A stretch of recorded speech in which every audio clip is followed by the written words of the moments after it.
In terms of lessons to be drawn from the first 6 months of the new treaty, I should like to conclude with 2 more general points based upon my short experience. First point, we all found out quickly that every treaty, important as it is as a set of fixed and formal rules, still has quite gaps and uncertainties in it. For instance, in how the institutions have to cooperate. Formal rules do not prescribe and foresee everything. That's why from the very first day I decided that I needed to spend a lot of time to establish informal contacts with all main players. I did a tournée de capitale in my first weeks in office to get to know all the members of the European Council, so to say chez eux, comme chez soi. Intend to do so again in 2010 and 2011. I also regularly meet the President of the European Commission, in fact every week, which is very important. We agreed also on a joint external representation of the Union. Important matters such as climate change are mixed competencies of the Union and of the Member States. By joint representation, we show our unity. I have a lot of informal contact with the European Parliament, seeing President Buzek regularly, briefing group leaders immediately after meetings of the European Council. Formally, I only report to the Parliament after a meeting of the European Council, but I found it important to do more than that. And finally, I have regular contacts, of course, with the rotating presidency of the Council of Ministers, both with Prime Minister Zapatero and with some of the ministers chairing the sectoral councils like Minister Salgado of the ECOFIN. All this is required and will remain so in the future.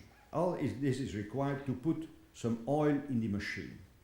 But the best informal contacts are no substitute for structural handicaps. The absence of an organic link between the European Council and the sectoral councils could be such a handicap in the future.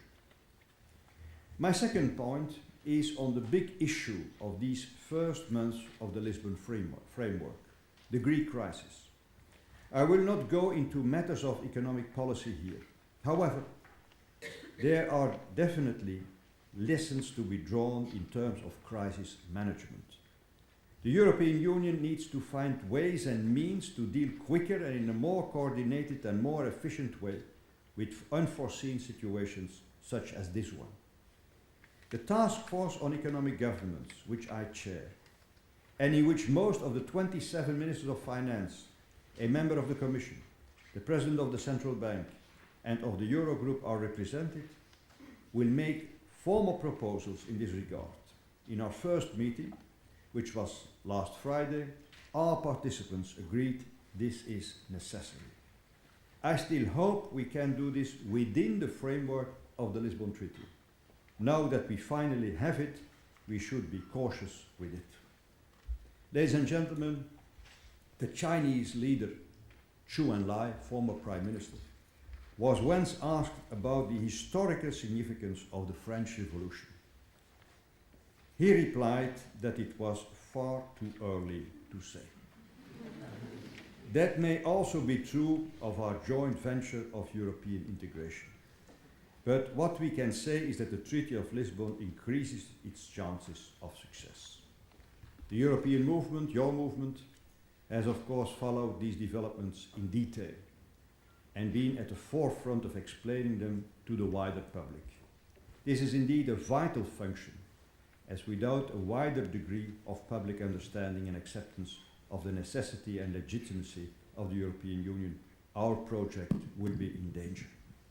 I urge you to redouble your efforts in this regard, and I welcome the opportunity to discuss these issues with you today. Thank you.